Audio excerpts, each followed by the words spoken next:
I'd suffered with mental health problems my whole life, but I didn't know what it was because I never had no education on the matter. And it wasn't until after the Klitschko fight, a very massive high, then I had to have a even worse lowest low that anyone could ever have. I'd wake up and I think, why did I wake up this morning? This is coming from a man who had everything: money, fame, glory, titles, a wife, a family, kids, everything. But I felt as if I had nothing. I felt there was an empty, gaping hole that was just filled with gloom and doom, and it just was one bad thing happened to me after another. Even in training camp, before I sprained my ankle, I was depressed as depressed could be on a daily basis. And I'm thinking, why am I feeling like this? I don't have no reason to feel like it. Some people will say, oh, well, it's attention seeking or whatever. But unless you've experienced what I'm saying, it's sort of impossible to understand where I've been or where I've come from. And it just went from bad to worse. I hit the drink heavily on a daily basis. I hit the drugs.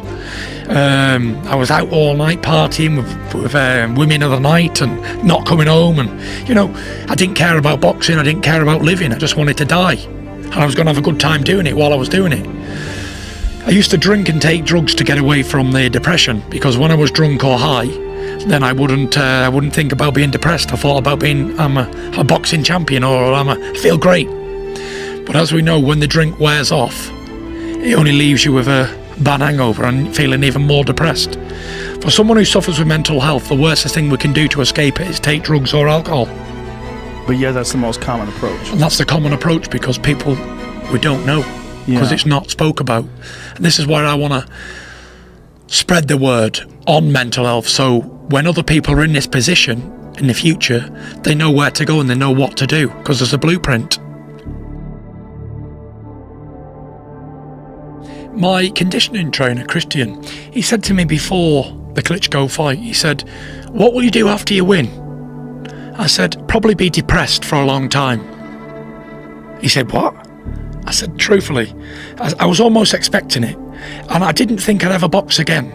Even the day after the Klitschko fight, Sky Sports interviewed me, the UK broadcaster who put it on, and they said, what's next for Tyson Fury? I said, I'll probably never box again. I knew. I said to me dad and my brothers before the fight, a week before the fight, I said, win, lose or draw, I said, this is probably going to be my last fight. Because I knew the fire was going. I didn't have that hunger anymore. I had the hunger to beat Vladimir Klitschko, but not to carry on and continue. And I said I didn't want it to be about money or financial gain. I wanted to be the best of my time, beat the best man, and that's what I did. And I was a man of my word, and I didn't box again. Until 2.5 years later, I decided to make a comeback, because I was sitting here, 400 pounds, a drug addict, an alcoholic. By the way, I'd never took a drug in my life until I got to 27. Really?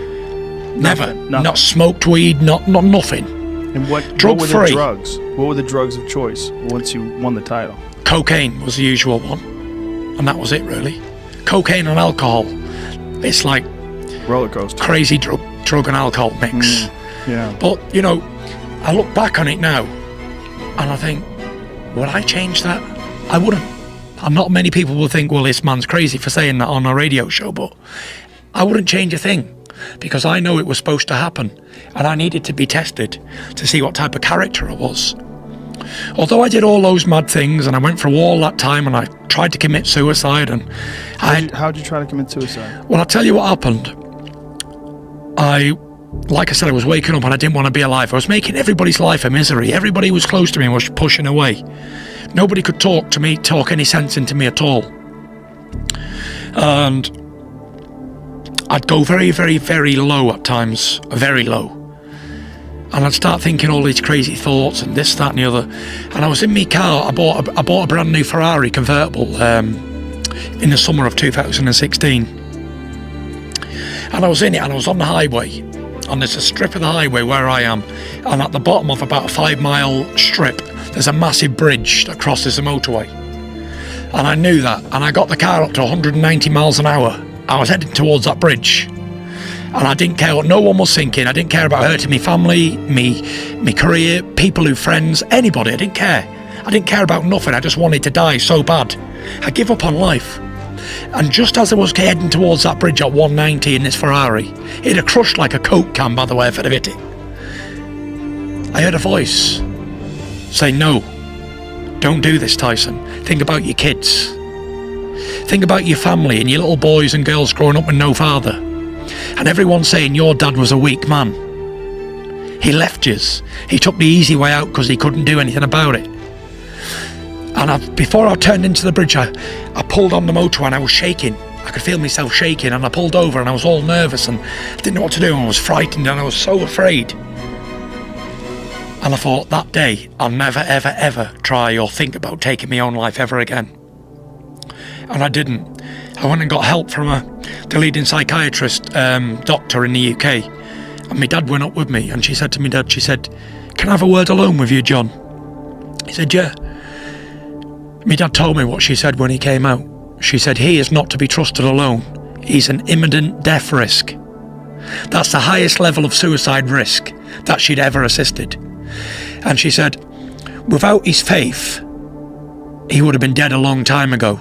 But she said, faith alone ain't going to hold him, because that's going to break. And once that goes, he's done. So that put my dad's life terror as well, because he was checking up on me all the time. He wanted to be with me 24/7. He was even sleeping in my house with me, a married man with 4 kids. I was in a right state. I just didn't want to live anymore, and I had everything that a man could want. There wasn't nothing that I didn't have, but it meant nothing. Nothing meant anything. I felt worthless, and the longer it went on, the more it hurt inside, and the more I was hurting everybody. Everybody gave up on me. My full family thought I was definitely going to die and I was going to kill myself. And after that, I was thinking to myself, you know what, I need to get better. I need to do something. But every time I tried to go to the gym, I had another voice saying, nah, this ain't for us anymore. I'm not going to do this. I didn't want to do it. I'd run 200 yards and pull up. I wouldn't even get a mile and think, oh, can't be bothered. I don't want to do this. Boxing is not for me. I hated boxing at one stage. In 2016, early 17, I wouldn't have done a boxing fight for this room full of diamonds. No way. I hated boxing. I wouldn't watch it on the TV. I wouldn't read about it. I hated boxing. I'd done it my whole life and I didn't want no part of it anymore. And I was out drinking. I didn't care. Give up. Taking drugs, like I said. And it come to a point I was doing that for 18 months of my life. And I was out 2017 Halloween. I was a 400 pounds dressed up as a skeleton. And I go to this fancy dress party and I'm looking around and I'm thinking, these are all young kids compared to me. I'm 30 and I feel like I was the oldest guy in there, like 29. I was like, what am I doing here? Is this what you want for your life? And I thought to myself, this is not me. And no matter how many people told me before this, where I was going wrong, what I was doing, you need to act your life. You can only change your life if you want to change it.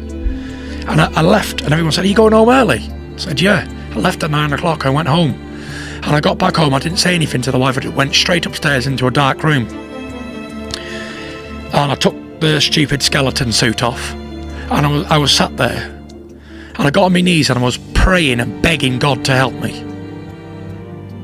And at this point, I'd never begged or cried to God to help me before. I'd prayed a lot all my life, but I'd never been in this physical state before.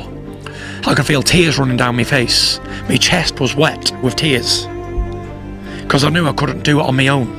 It wasn't possible for me because I'd tried and tried and tried and ended up back in the pub, back drinking. I almost accepted that was going to be my fate, an alcoholic. So I was on my knees in this bedroom, and after praying for about 10 minutes, I got up and I felt the weight of the world was lifted off my shoulders. And for the first time in years, I knew I was going to make a comeback. And I called my wife. I said, Paris. She said, what? She thought I was drunk coming home from the pub. I said, Monday morning, I start to regain mission to try and get the heavyweight championship of the world back. She said, yeah. Because before this, every time I'd have a beer, I'd come back and I'm going to be the heavyweight champion of the world again, because it was the alcohol talking. So I was like the man who called wolf 1,000 times on this stupid career that I was living on the past, thinking about years before glory days. And after this prayer, I got up, I said, right, this is going to be it. She didn't believe me 1 second. But even when I speak to her now, she says, that night you told me that, she said, I hear a difference in your voice. Something happened. Next day I phoned up Ben Davison. And I said, I don't want to go back down the old route with the same trainer, same promoter, same anything. I said, everything's got to change. I said, it's going to be a new Tyson Fury. And we called it Return of the Mac Mission. And as I went out that morning, after phoning Ben and arranging everything, I went out for a run in my sweatsuit. I had ambitions of running 2 miles. I got about 5 minutes into the run and stopped. And I walked. And while I was walking, I thought, I can't run, I'm too fat, 400 pounds. But I thought, I'm going to walk, I'm going to get out and walk. While I was walking, I was flicking through on my phone on Instagram. And I sees this video of Deontay Wilder saying, yep, Tyson Fury's finally done that, because the week before I'd been at a boxing show in Manchester or something, and the press took a picture of me, and it was like everywhere, this big, fat, out of shape, ugly, bald-headed, bearded, white as a sheet man. I was like, a state. And he'd done this video, yep, after seeing this evidence of Tyson Fury, I finally know he's finished. He can never come back, and even if I would have fought him in his heyday, I'd have knocked him out. And before that, he was talking about Mike Tyson, how he'd knocked Mike Tyson out in a round. And I thought to myself, that's very disrespectful to talk about someone who's not even from your era and wanting to fight them and all that sort of stuff when there's no possible chance. So I thought to myself, you know what, if I ever do fight you, I'm going to give it you for that reason. And then when I saw this other video of him saying the things about me and I couldn't come back and that, it gave me that much more motivation to return, just so I can beat Deontay Wilder. So I had all these court cases on as well.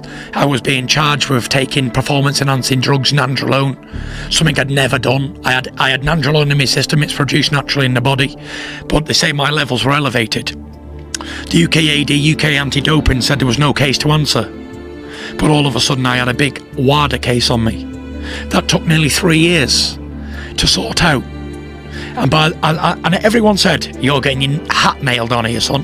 You're getting a 12-year ban. And I said, you know what? 12-year ban 12 for years. nandrolone? Not just for nandrolone. I refused them as well. I was in a bad mood one day and the drug testing people come in the gym and I told them to fuck off. This is when you were training for your comeback? This was when I was out of training, yeah. When I was just, all the time I was fat and out of shape and not training, I was still being random drug tested by UKAD. Really? That's why I tested positive twice for cocaine. And everyone said, no, you're never getting back. The Boxing Board of Control suspended my licence in the UK for the cocaine use. So I had a court case looking at ban forever, basically. Suspension. The doctor made me medically unfit to fight. So that was after, I forgot about that bit. When I was rescheduling the Klitschko 2 fight, this psychiatrist phoned up and says, look, he is medically unfit. He can't fight anybody. He don't want to live, never mind fight.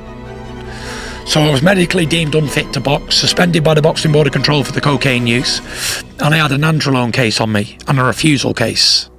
And by the way, it was racking up millions of dollars in lawyers' fees too. But I was so confident that everything was gonna be okay, because when I was down on my knees, I just knew that it was gonna be okay. And everyone was like, what's the point in training and doing anything with you when you can't do anything, you're not in a position to do it? I said, everything's gonna be all right, don't worry. Court case comes along in December. We go. They say, right, this court case is dragged on, insufficient evidence, get rid of it. We both agreed that we was going to call quits on the case. I go my way, they go theirs. They pay their legal fees, I pay my legal fees. Done. That was the drugs case out the window, finished. The suspension, I had a meeting with the Board of Control in the UK and they said, look, if you can get past medically fit by a doctor, mentally, then we'll reassess your case. Until then, denied. So I said, right, no problem. Phoned up the psychiatrist, the same people who I'd spoke to, all these doctors, 3 or 4 different Dr. Phils, Dr. Jones, whoever else. Said, right, I need reassessing. Reassess me, bang, passed, flying colours. I went back to the Board of Control, handed in my certificate by all these different doctors, examinations, physical and mental. They said, we have no other choice but to give you a licence reinstated. Bang. So it was 3 of the biggest obstacles in my life at once were all done within a month or 2, straight away. Then I just had the easy task of losing 160 pounds. Which if I could have got over all them other things, losing weight as a fighter was something that I'd done natural anyway. So then me and Ben set about losing this 160 pounds. And on the way back, I spoke to Frank Warren, and he became my promoter. And Frank said, right, you've had a long time out the ring, you've abused your body. Let's get you 4 or 5 comeback fights, just so you're ready. I said, okay, no problem. Had the one comeback fight, had the other comeback fight. I said to Frank, I don't need any more comeback fights, make the Wilder fight now. No, he said, let's have a couple more just in case. I said, I'm telling you, make the Wilder fight. So this is where people don't understand. I've picked Deontay Wilder. He didn't pick me. I picked him.